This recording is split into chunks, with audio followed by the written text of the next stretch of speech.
Okay, so good to see everyone, and I apologize for the break in the schedule for things. Well, last week was because of a funeral and being away, et cetera, et cetera. So, kind of gets us out of the rhythm of our study. So today we're going to finish the book of Judges. And we will begin the book of Samuel today. So hopefully everybody has the edition of Samuel ready, and Ancient Israel is all set because it has Samuel in there too. So we might just be looking at Alter's introduction to Samuel before we get into Samuel, but we'll see how it goes. Also,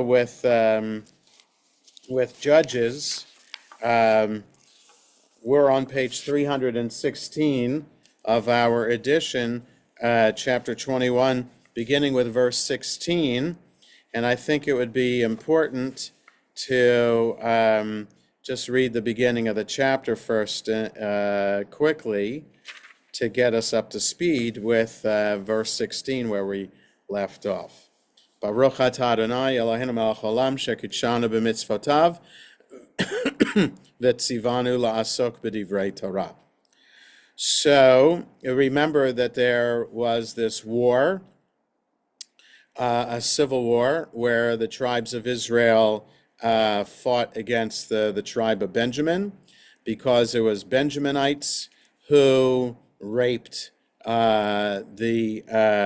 the concubine in Gibeah, right? So as punishment, well, then also the husband or the owner of the concubine cuts her up into 12 pieces, sends each of the pieces to each of the tribes, asking, so what are we going to do about this? And so that's when it was decided to go to war against Benjamin. So now, chapter 21, now the men of Israel had, V'ish Yisrael nishba b'mitzpah lemor, ish mimenu lo yitain bito lebinyamin leisha.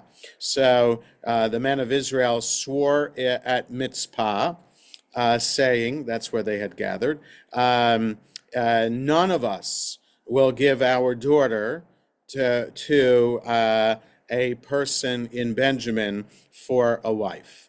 So not only do they defeat Benjamin in battle, they also determine the end of Benjamin. So if Benjamin doesn't have, if the men of Benjamin don't have anybody to marry, then they'll die out, right? So that's what they're swearing here.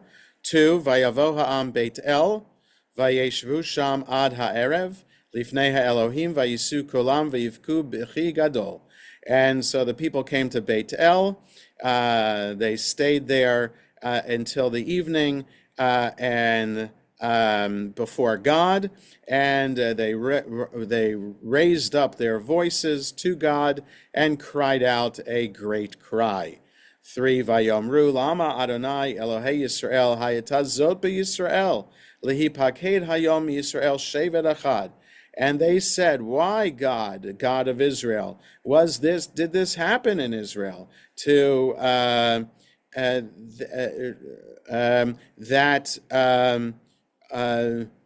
there should be today one tribe lacking in Israel? Like, how could this be?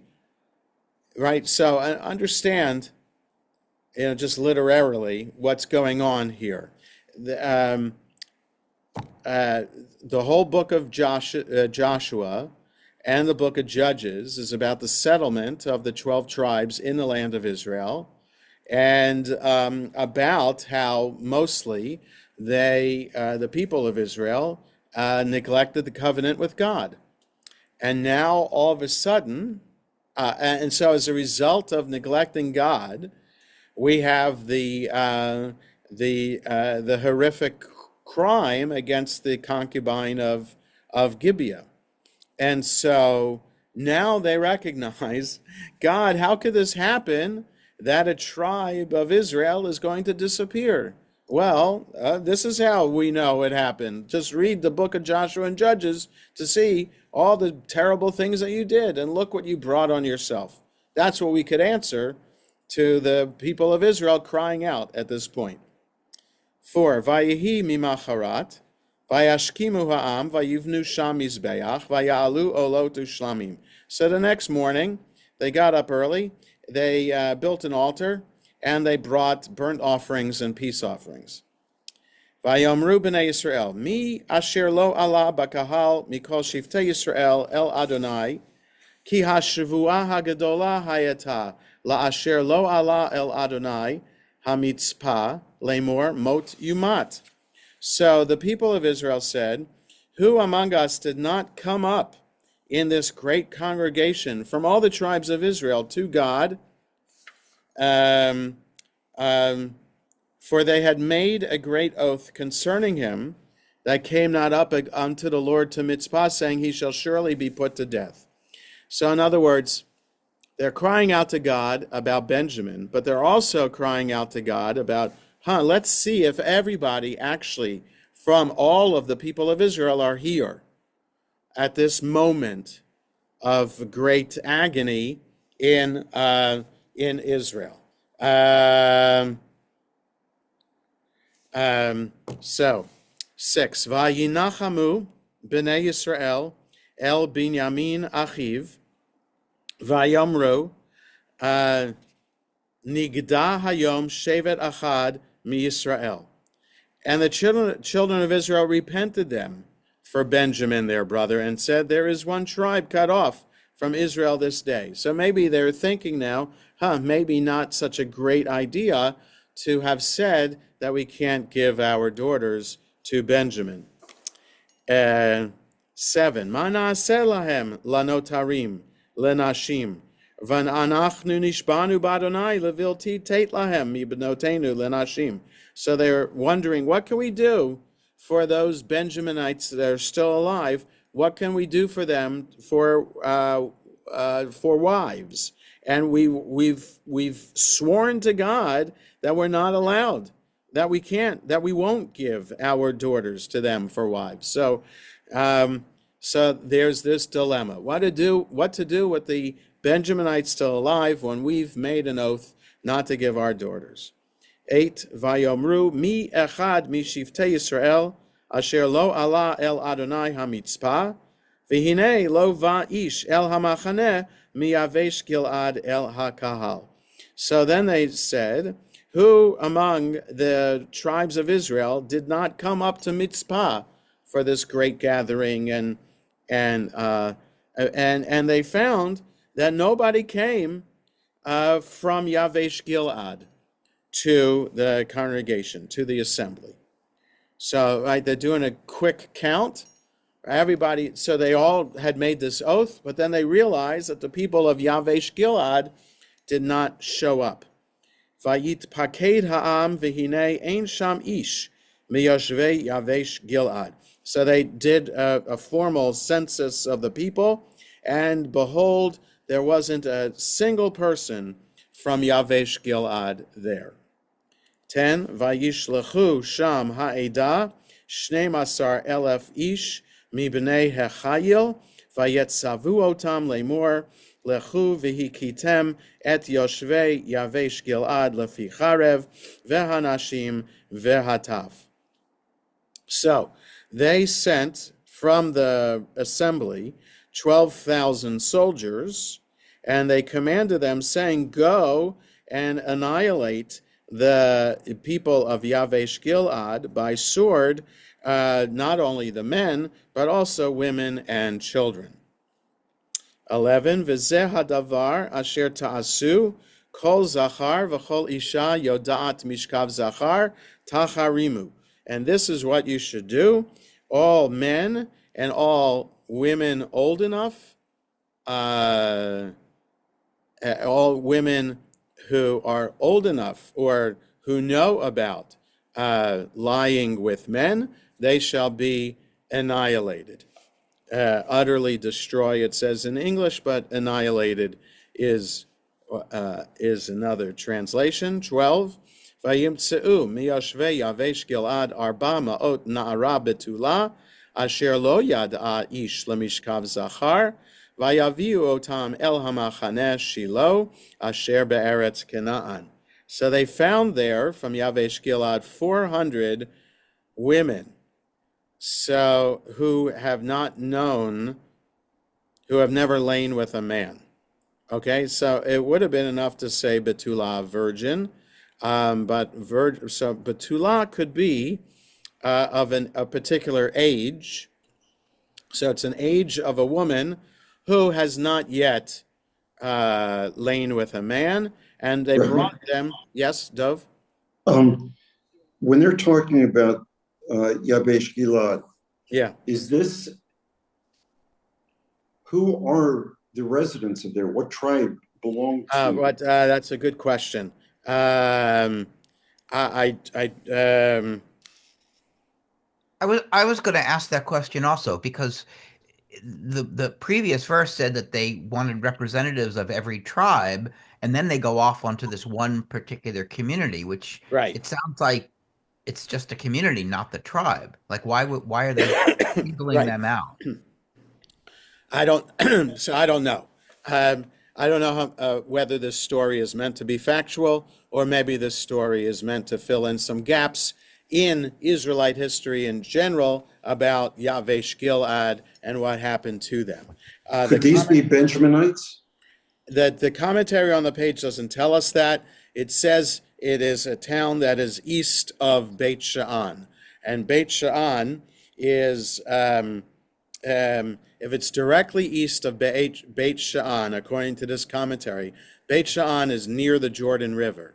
So is it on the Israeli side of the Jordan River, or is it on the Jordanian side of the Jordan River? If it's on the Jordanian side of the Jordan River, then the people of Yavesh Gilad are either from half a tribe of Manasseh, or Reuben, or Gad. Because Reuben, Gad, and half the tribe of Manasseh stayed on the Jordanian side of the Jordan River. If it's the Israeli side of Beit Sha'an, then I'm not sure what tribal territory that is. The tribe of Benjamin is directly north of Jerusalem, but it doesn't go, I don't think it goes as far north as Beit Sha'an. So when the Israel nations were divided, wasn't the tribe of Benjamin linked up with Judah? Wasn't that? Yes. Yeah. Okay. Yeah. So Alter said, I hope I didn't give away anything that they're still around later. No, it's just based on the size of Benjamin, because there's hardly anything left. All right, so in Alter on page 217, below the line, Yavesh Gilad, this northern territory to the east of the Jordan, was allied with Benjamin, as will be clear in the story of Saul in 1 Samuel. Many have inferred that the whole story of the civil war and of the place of Yavesh Gilad in its aftermath is meant to discredit Benjamin, Saul's tribe. So, in other words, this whole story then about how terrible the tribe of Benjamin is and its terrible place in Israelite history, even though King Saul is a Benjaminite, and even though Mordechai from the book of Esther is a Benjaminite, King Saul ends up being disgraced. So if he ends up being disgraced, then we have to work back into the story how Benjamin is a tribe that is disgraced. So if Saul had not been disgraced, then Benjamin wouldn't have had to be disgraced, and maybe another story would have been written.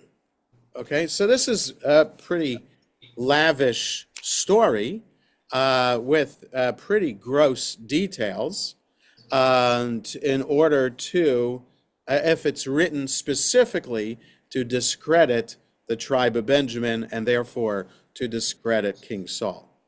But again, we have to keep Yavesh Gilad in mind and through the first couple chapters of Samuel until we're introduced to Saul, when Yavesh Gilad will come up again. Okay. So I know in the book of Solomon in Kings, there's divisions amongst tribes and various Right. factions and sons. But is this the only instance? I mean, it is so far where the tribes of Israel go after one particular tribe. Is there any? Does Yeah, that instance? there's no other civil war like this that takes place.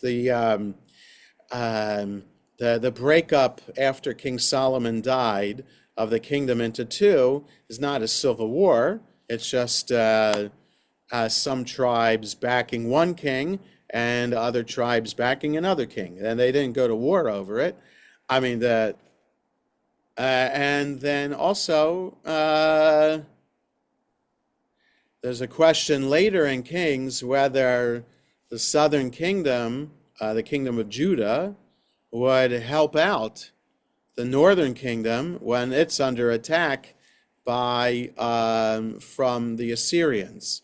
So we'd have to look more closely at that to see if actually the tribes actually try to help each other or they stay at odds with each other. So yeah, but actually tribes killing each other. This is the only instance of that. Okay, so they go and find 400 women who are not to be annihilated, and so they bring them to Shiloh.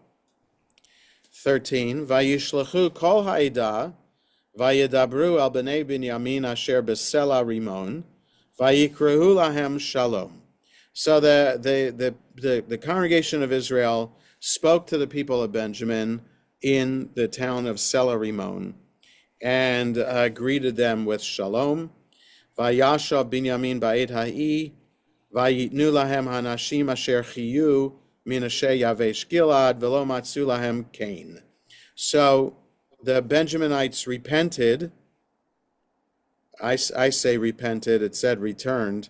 It's repented at that time, and they gave them these 400 women from Yavesh Gilad, yet they sufficed them not.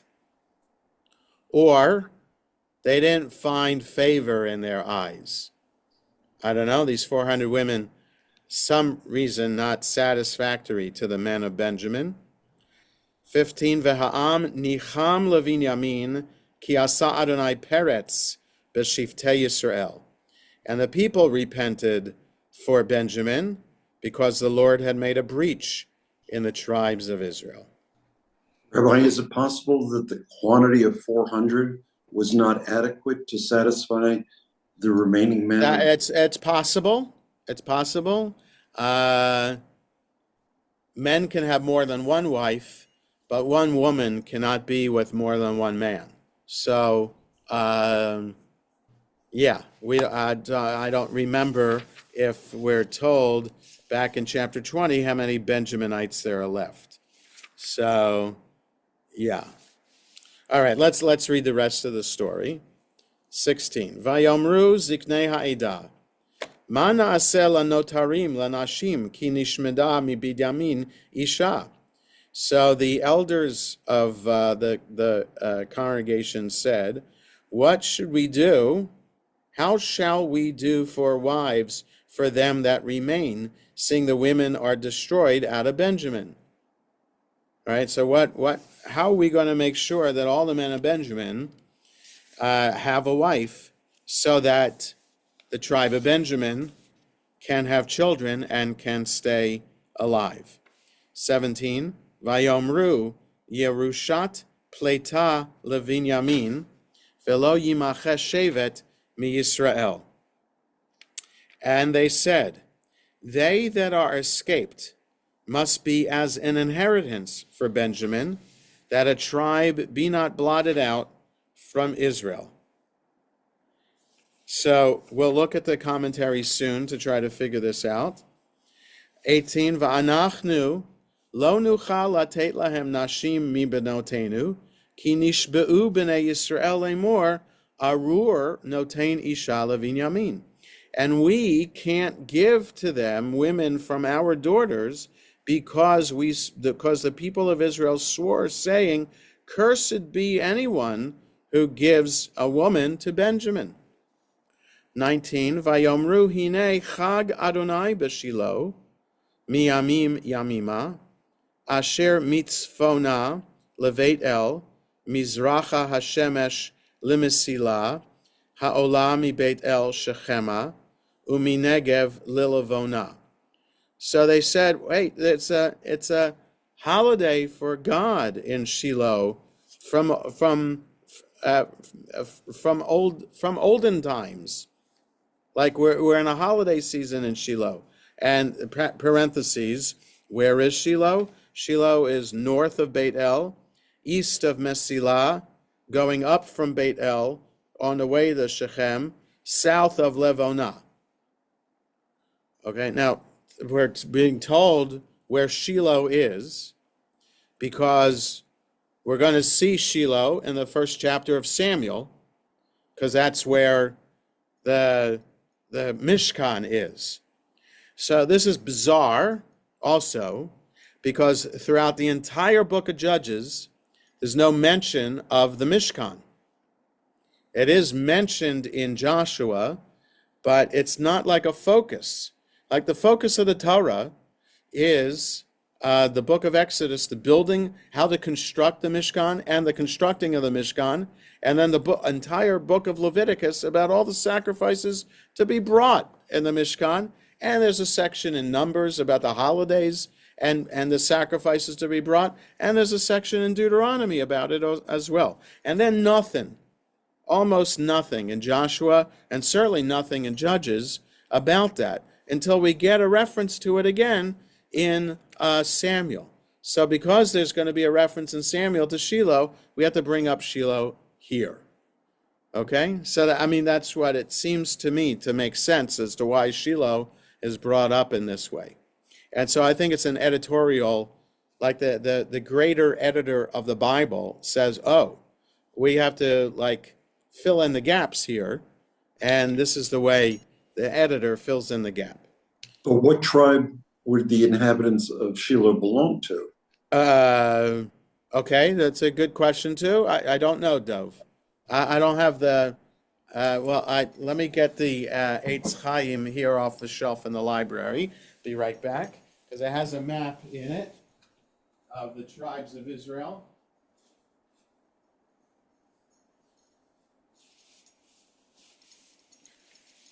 Okay. And would they not, in fact, be violating that oath?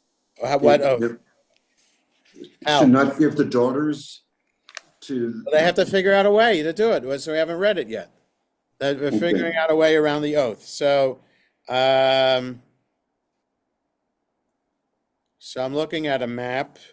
Oh, here we go. Shiloh, there it is. It's in the tribe of Ephraim, according to this map in Eitz Chaim. And Gibeah is in Benjamin. And Beit Sha'an, I'm looking for Beit Sha'an on the map. Where did it go? Interesting. Where is it?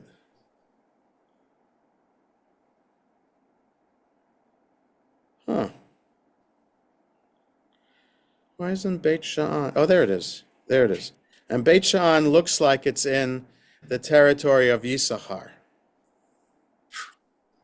Okay? So, that's according to the map. Okay, so what are we going to do? We made this oath. Cursed be anybody who gives their woman to Benjamin. We don't want Benjamin to be obliterated from the tribes of Israel. There's a holiday going on in Shiloh. 20. Vayetzavu et bnei Binyamin lemor lechu va'aravtem bakaramim. So they commanded the people of Benjamin, saying, go and lie in wait in the vineyards. 21, Ureitem vehine im yetz'u benot Shilo lachul b'macholot v'yetzatem min hakrabim v'chataftem lachem ish ishto mi benot Shilo v'halachtem eretz Binyamin. So they said, go and see, so hide out in the vineyards, and see if the women of Shiloh are going to come out dancing. And if they come out into the vineyard, then you come out from the vineyards and grab them. Everyone grabs a woman from the women of Shiloh and go back to the land of Benjamin. So I don't know how this answers the oath. Oh, it very much does. No, but who are the women of Shiloh? The women of Shiloh are... Wait a second. It's not saying that the oath is they will not give them, but they are abducting them. They're abducting them. Oh, okay. All right. Interesting. Yes. 22. V'haya ki yava'u avotam o achehem lariv elenu va'amarnu aleihem chanunu otam ki lo lakachnu ishto b'milchama ki lo atem netatem lahem ka'et te'eshamu. So, and it shall be when their fathers or their brothers come to strive us, that in other words, how dare we have allowed these women to be taken by the men of Benjamin, we say unto them, grant them graciously unto us, because we took not for each man of them his wife in battle, neither did you give them unto them, that you should now be guilty. So in other words, we haven't given these women over. These women have been taken. And right, so like just like you said, Dov. It's typical Talmud. Yeah, right. It's kind of like treading the line here legalistically. 23, Vayasu Cain, B'nai Binyamin, Vayisu Nashim Lemisparam, Min HaMecholelot, Asher Gazalu, Vayelchu, Vayashuvu El Nachalatam, Vayivnu Et He'arim, Vayeshvu Bahem. So that's what the men of Benjamin did. They married these women according to their numbers from the dancers that they stole or they kidnapped, and they went and they settled in their territory, and they built the cities, and they settled there. 24. So it doesn't. So it casts aspersions on the tribe of Benjamin. They are rapists for the concubine of Gibeah, and they are kidnappers. So that's who the tribe of Benjamin is. So this is. Yeah, go ahead, Barry. What about the commandment to redeem captives? I mean, aren't they then obligated to go and bring? It's all part of a plan. Okay, so this first of all, again, did this story happen? Who knows? But it serves the purpose of providing like this stain on the history of the people of Israel, and it. So the whole focus of the Jewish Bible is that we were chosen by God for a glorious task, and we failed our task miserably. We were given miracles. We had revelation of God at Mount Sinai. We're given this great gift of the Torah, and the rest of the Bible is story after story after story about how we fail to live up to the covenant and how we fail miserably. So this is just one in a series of stories of failing to live up to the Torah. And so, and then the Bible ends, well, the Bible, most of the Bible ends with exile to Babylonia, But then the Bible really ends with coming back and building the temple again in Jerusalem. But uh, based on the entire Bible, we know what the rest of the story will be, that throughout history until today, most of the Jewish community does not follow the Torah, and we face the consequences for it. So a very simplistic understanding of good and evil vis-a-vis the Jewish community.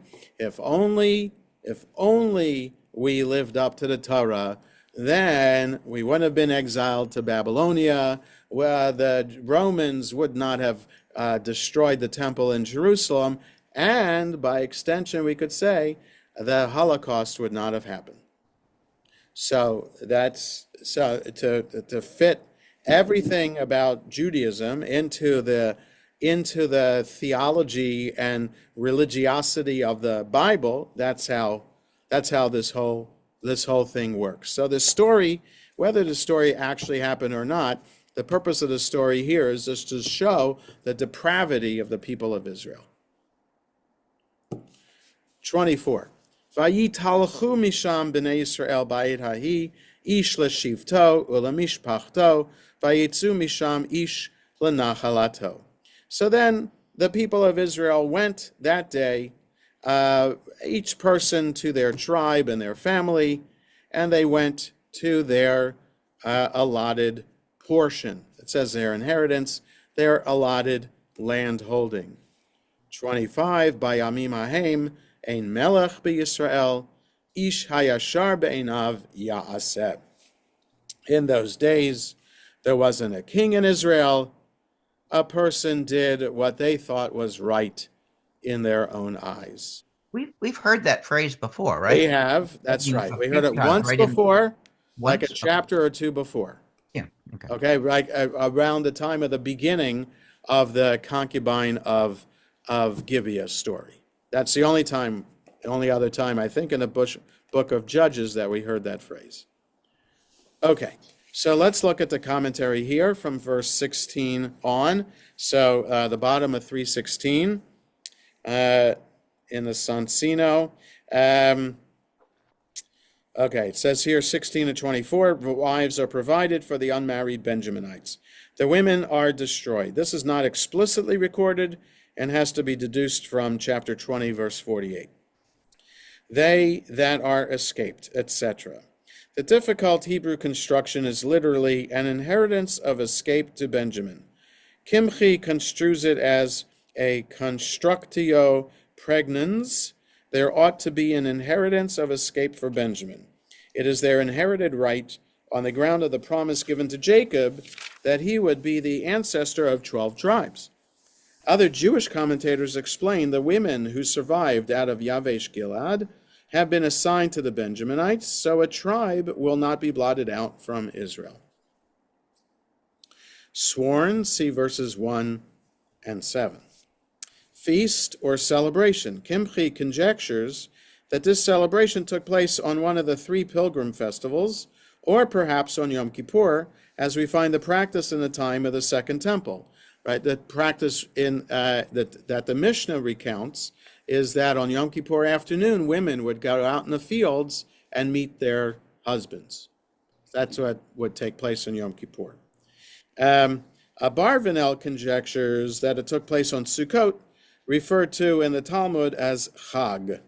The root from which this noun is derived signifies to dance. It is also used as an occasion for sacrifice. Hence, sacrifices were offered in Shiloh at this occasion.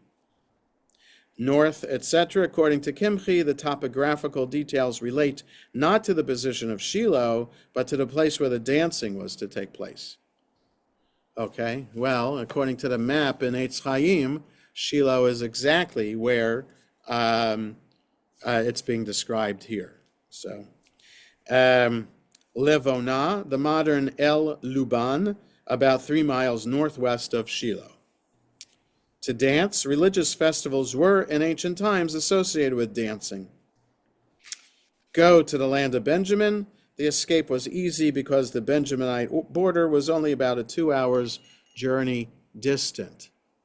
Yeah, it's not far. You just have to go through Ephraim and then you get to Benjamin. It's a little bit south. To strive with us, 3:18, over their daughters who had been kidnapped at the feast. Grant them graciously, give them to us as a personal favor. Neither did you give them unto them, the Benjaminites having taken the brides by force, the Israelites would not have violated their oath, exactly as Dov said. Departed the hitpael, that's the form of the verb, conjugation is used in the text, perhaps with the meaning, went in different directions, dispersed. Thence, namely from Shiloh. The second from thence means from the territory of Benjamin and did not usurp their property. The idea that on Yom Kippur women would come out of the fields dancing, where is that? Is that just Talmudic? Yes. Yes. And so how did rabbis... It was kind of a celebration of the fact that the Kohen Gadol, the high priest, survived the experience in the Holy of Holies.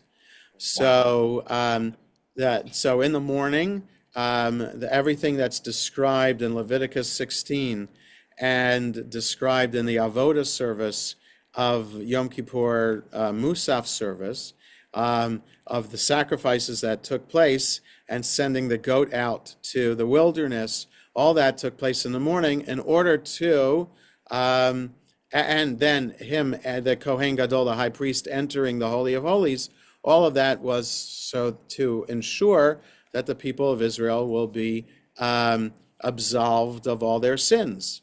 And so if the Kohen Gadol comes out of the Holy of Holies alive, then that's a good sign.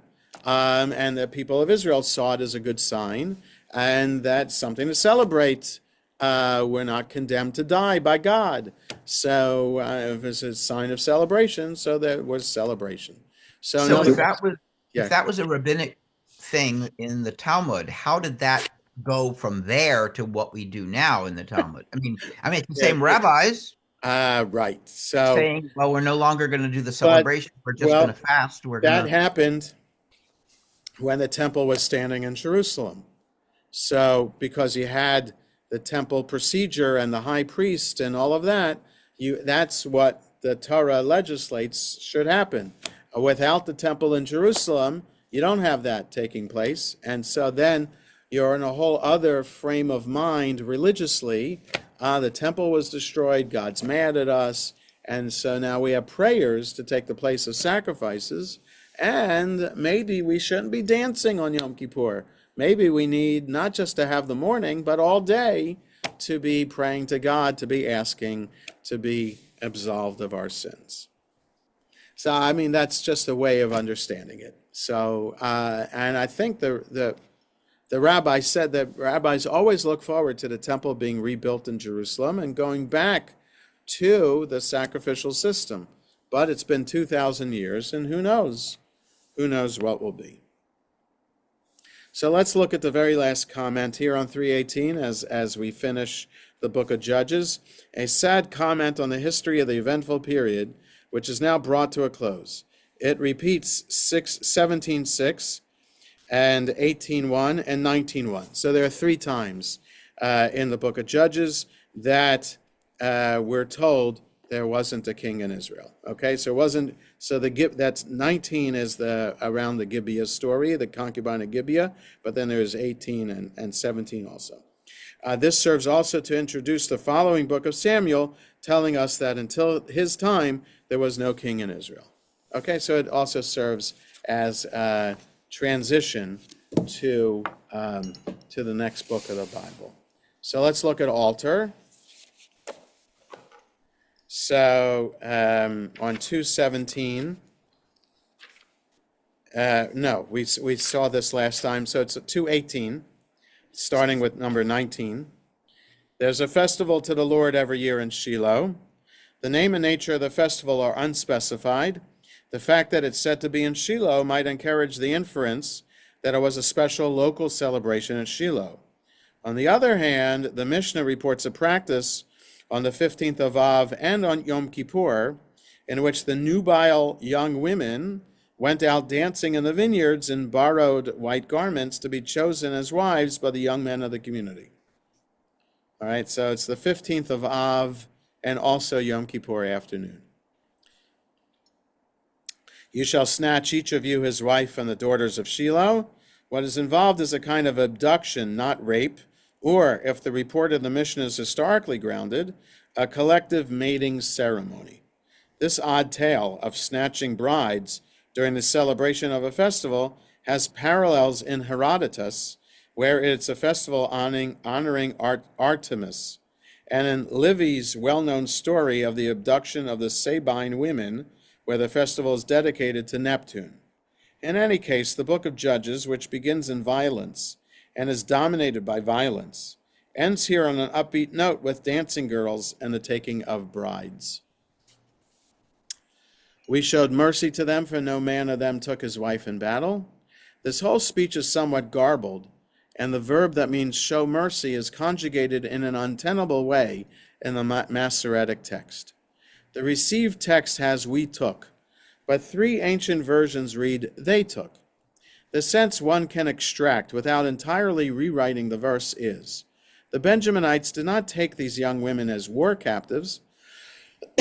We showed mercy to them and arranged for the taking of brides.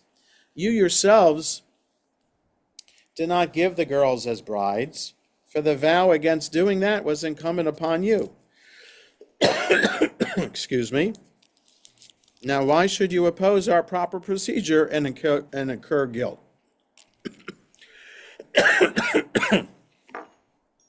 Give me a second here until the cough drop.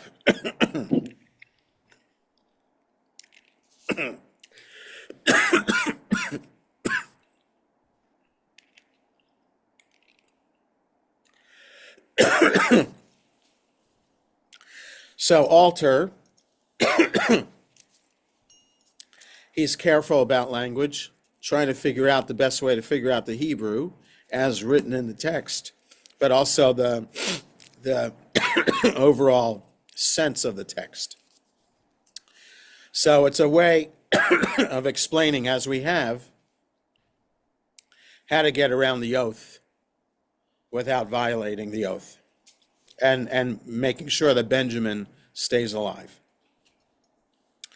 Stole away, the Hebrew verb gazul, it should be said, generally indicates the illicit appropriation of someone else's possessions. So doesn't apply to people. It applies to stealing things. In those days, actually, the word for kidnap that we had here, just a second here, chataft, verse 21, is the word for hostages today. Like the hostages in Gaza are chatufim. It's from the Bible, this word. Okay. So verse 25 in Alter, in those days, there was no king in Israel. Every man did what was right in his own eyes. This refrain is now inserted at the end as a kind of epilogue to the book of Judges. The state of political anarchy has been especially manifest in the story of the concubine of Gibeah and the civil war it triggers, and perhaps in the war's aftermath as well. The refrain sets the stage for the book of Samuel, which will move in swift steps to the founding of the monarchy. So perhaps the story is also here to give sufficient reason. Right? Look how crazy and terrible the situation in the land of Israel is. They come to civil war. They almost annihilate one of the tribes. Nothing can save the people except for a king. So that could be. So in other words, the story is here not just to tell us about the religious state or the spiritual depravity of the people of Israel, but also the political state of Israel and the necessity for there to be a king. Okay? And also that whole little sidebar where they go to that other town, which is part of the Israelite community, and bring 400 women from Yavesh there. Gilead. So we'll see. We'll keep that in mind when we But I get mean, they there. slaughter the men, and that has really nothing. I mean, it ends up being kind of a non. Well, we'll see. We'll see. Again, we'll keep it in mind. We have Okay, to so it wait comes until up like the again. Okay. 11th chapter in Samuel when Oh, okay. Yavesh Gilead comes up again. Okay. So we'll see. And they were one of the other tribes of Israel. Who? The people from that town, they just happened to ally themselves with the Benjaminites. Right. So Okay. Yavesh Gilead is, let me just see. It said in the text that it's east of Beit. Oh, there it is. It's in the tribal territory of Menashe Right. because it's on the Jordanian side of the Jordan River, and it is, according to this map in the Eitz Chaim, it is southeast of Beit Sha'an, kind of on a diagonal like this. So it's right there on a river, on a stream in the tribe of Menashe. So, I mean, it just seemed weird that they would take those people, kill the men, take the women well, off again, the we have to men. see. That's just, Yeah. Okay. So that it's so you let's to keep in foreshadow. mind. Yeah. So you can look ahead if you want and tell us what happens, but we'll get there. So I want to read a little bit of Alter. Here's a very, very long introduction to the book of Samuel. Um, on 223, the major sequence that runs according to the conventional book and chapter divisions of later editorial traditions from 1 Samuel 1 to 1 Kings 2. 1 Kings 2 is when King David dies, is one of the most astounding pieces of narrative that has come down to us from the ancient world. The story of David is probably the greatest single narrative representation in antiquity of a human life evolving by slow stages through time, shaped and altered by the pressures of political life, public institutions, family, the impulses of body and spirit, the eventual sad decay of the flesh. All right, so even though the two books of Samuel are called Samuel, it's really all about David. And even though the first king of Israel is Saul, it's all about David. Because while Saul is king, David kills Goliath. And David becomes the most popular man in all of Israel. Not the king of Israel, Saul, but David. It becomes the most popular man. So that's why it's really the story of David, not Samuel. Samuel and Saul are like main supporting actors to the main actor being David in the story. But Go ahead. doesn't Samuel anoint David? He does. And Samuel anoints Saul, and Samuel anoints David. But then later, there's the prophet Nathan, who does some. So he has a role in the story too, but he's the one who tells David what a terrible thing he did with taking Bathsheba and lying with her.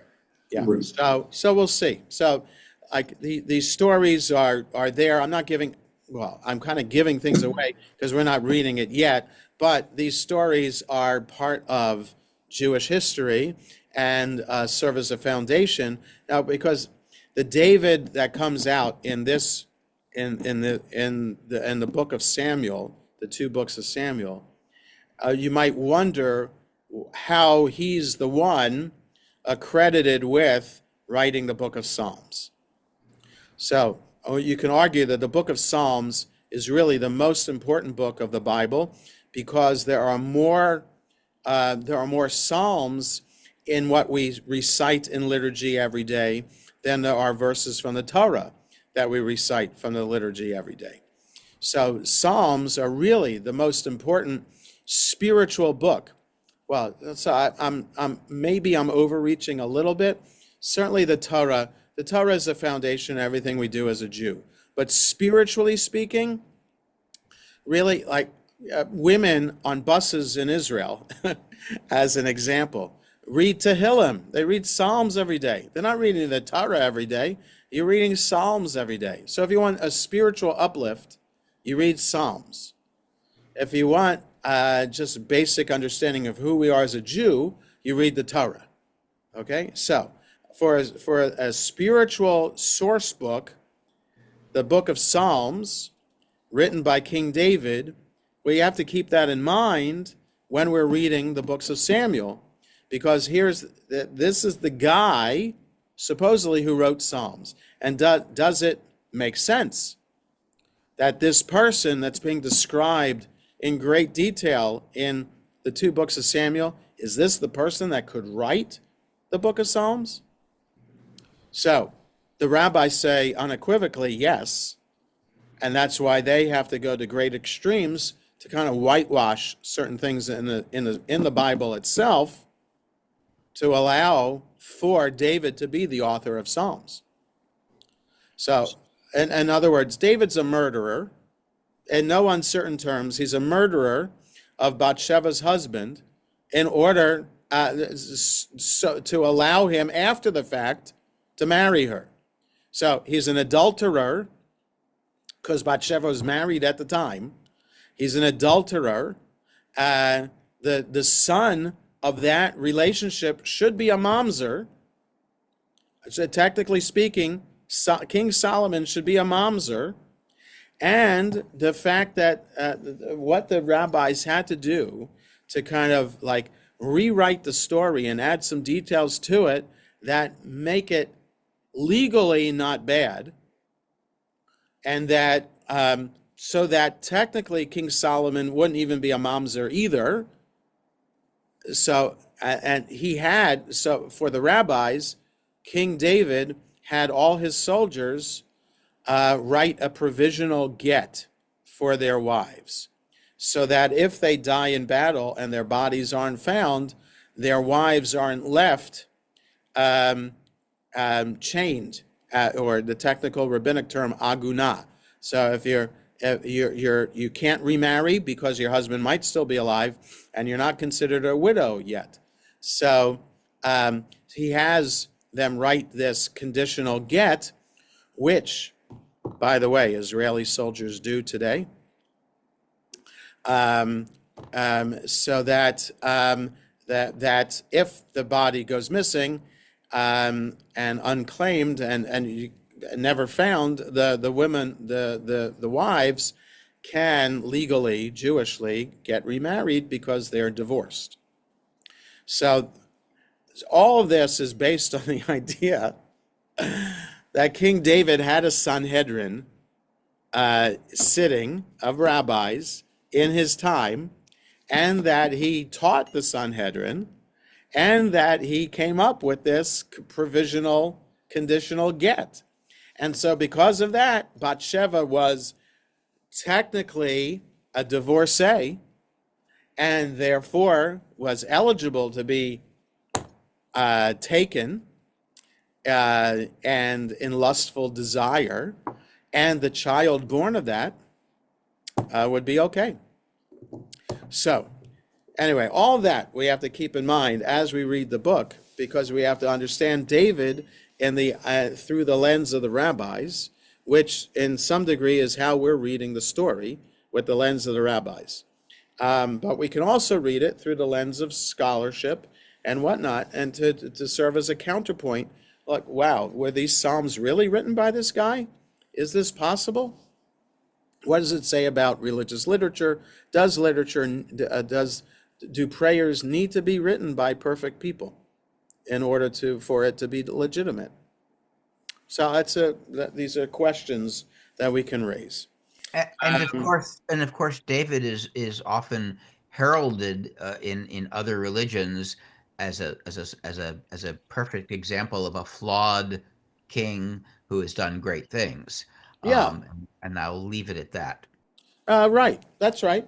And that could be fine too. And certainly, in the way I look at the Torah and the Bible, I think it's meant to reflect that people are not perfect, and we see either the things that happen, the bad things that happen to them because they're not perfect, or the way they can rise above it and try to be as good as possible, despite their imperfections. So, all right, we'll stop here for today. We'll look at the intro to Samuel next time, and then start reading Samuel next Friday. Take care, everybody. Have a good day.